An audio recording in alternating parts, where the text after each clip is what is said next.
दोस्तों, रिसर्च से पता चला है कि एक कोर टेक्निकल फील्ड जैसे इंजीनियरिंग में भी लोगों की फाइनेंशियल सक्सेस बस 15% उनकी टेक्निकल स्किल्स पर डिपेंड करती है, जबकि 85% उनकी सोशल स्किल्स पर डिपेंड करती है। मुझे नहीं पता आप अभी कौन सी फील्ड में हो, पर ट्रस्ट मी, आपका लोगों से बात करना, उन्हें हैंडल करना और उनके साथ एक अच्छी बॉन्डिंग बनाना, ये स्किल्स आपकी सक्सेस पर बहुत ही ज्यादा इंपैक्ट करेगी। आज मैं आपको कुछ प्रिंसिपल्स बताऊंगा जो आपकी ये स्किल्स को बेटर करने में हेल्प करेंगे। So let's begin. Number 1, give people what they want. Health, food, sleep, money etcetera, ये सब के अलावा एक बहुत ही इंपॉर्टेंट चीज जिसके लिए हम लिटरली अंदर से मरते हैं, वो है desire to be important and to feel appreciated. आपने अगर मुन्ना भाई एमबीबीएस का वो सीन देखा होगा जिसमें हीरो हॉस्पिटल के एक झाड़ू मारने वाले आदमी को जादू की झप्पी देके थैंक्स बोल के उसे उसके काम के लिए अप्रिशिएट करता है और उसको इम्पोर्टेंट फील कराता है। ये बात उस आदमी को इतना इमोशनल कर देती है कि वो रोने लगता है और फिर एंड तक हीरो का साथ देता है। ये था तो एक मूवी का सीन, बट सरप्राइजिंगली इसमें बहुत सच्चाई भी थी। ज्यादातर ह्यूमन रिलेशनशिप्स खराब होने के मेन रीजंस में से एक रीजन ये भी है कि लोग दूसरे के उनके लिए किए गए छोटे बड़े सेक्रीफाइसेस को अप्रिशिएट करना एकदम भूल ही जाते हैं। याद रखें, क्रिटिसाइज करने वाले बहुत मिलते हैं, बट अगर आप लोगों को जेन्युइनली अप्रिशिएट करना और उनको इंपॉर्टेंट फील कराना सीख जाते हो तो लोग, उनका प्यार और सपोर्ट आपकी मुट्ठी में रहेंगे हमेशा। Number 2, arouse in the other people and ego want. आप किसी भी इंसान से कोई काम नहीं करा सकते जब तक वो खुद ना चाहे वो काम करना। हाँ, आप उसके सर पर गन रखकर उसे मजबूर कर सकते हो वो काम करने के लिए, पर ऑब्वियसली वो बेस्ट तरीका नहीं है। डेल कार्नेगी ने न्यूयॉर्क के एक होटल में सोशल स्किल्स के ऊपर सीरीज ऑफ लेक्चर रखे थे। एक दिन उन्हें सडनली न्यूज मिली कि मैनेजर ने उनका रेंट 3 टाइम्स बढ़ा दिया है। जब ये न्यूज मिली तब तक कार्नेगी ने ऑलरेडी सारे टिकट्स बेच दिए थे। नेचुरली उन्हें तब उतना रेंट नहीं देना था, पर ये तो वो था जो कार्नेगी चाहते थे, ना कि मैनेजर। वो दूसरे दिन मैनेजर से मिलने गए और कहा, मुझे काफी शॉक लगा जब आपका लेटर मैंने पढ़ा, और मैं आपको ब्लेम भी नहीं कर रहा। आपका काम है होटल को मैक्सिमम प्रॉफिट दिलाना, और अगर आप वो नहीं कर रहे अच्छे से तो आपको निकाल ही देना चाहिए। मैं भी शायद यही करता अगर आपकी जगह होता। पर अभी के लिए चलो एक पेपर पे लिख देते हैं आपके रेंट बढ़ाने के क्या क्या फायदे और नुकसान होंगे। उन्होंने पेपर पे लिखना स्टार्ट किया।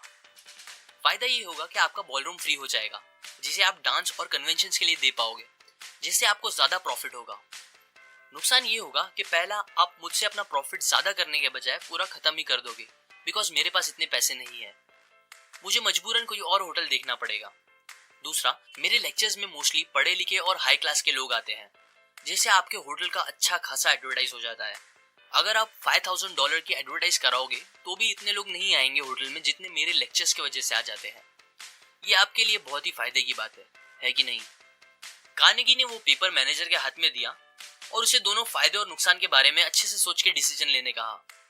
दूसरे दिन मैनेजर का लेटर आया, उसमें उसने रेंट के पैसे 300% से कम करके बस 50% ही बढ़ाने की डील की।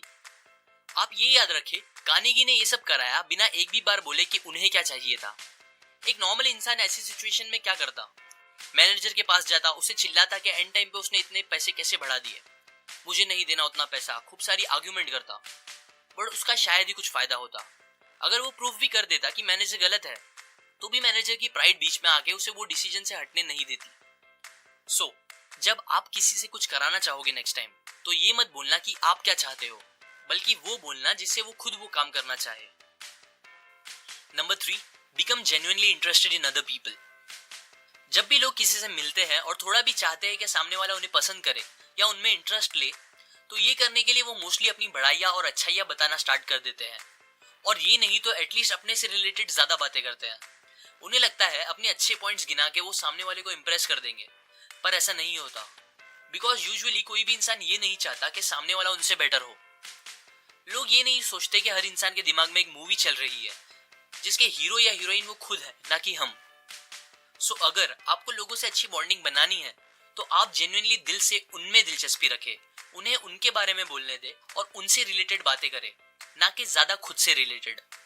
जब आप ऐसा करोगे तो वो खुद आप में दिलचस्पी लेने लगेंगे। एक अच्छी कन्वर्सेशन यूजुअली उसे बोलते हैं जिसमें आप बस 25% बात कर रहे और 75% सामने वाले को बोलने दें। आपको पता है डॉग्स इंसान के इतने अच्छे दोस्त क्यों हैं? क्योंकि वो जेन्युइनली अपने मालिक या दोस्त में इंटरेस्ट रखते हैं, उन्हें प्यार करते हैं और रिटर्न में कुछ मांगते भी नहीं। हमेशा उन्हें देखकर इतना खुश होते हैं जितना कोई इंसान रेयरली कभी दूसरे इंसान को देख के होता है। इस बुक में ऑथर का मुझे एक कोट बहुत पसंद आया, जो कि ये है, You can make more friends in 2 months by becoming interested in other people than you can in 2 years by trying to get other people interested in you. ये सारे प्रिंसिपल्स मैंने डेल कार्नेगी की book How to Win Friends and Influence People में से सीखी है। अगर आपको ये प्रिंसिपल्स काम के लगे तो लाइक और कमेंट करें, शेयर करें ताकि ज्यादा लोग ये बातें सीख के अपनी और दूसरों की लाइफ बेटर कर सके, और सब्सक्राइब करें। मैं और ऐसे प्रिंसिपल्स आपके साथ शेयर करूंगा। And finally, thanks for watching.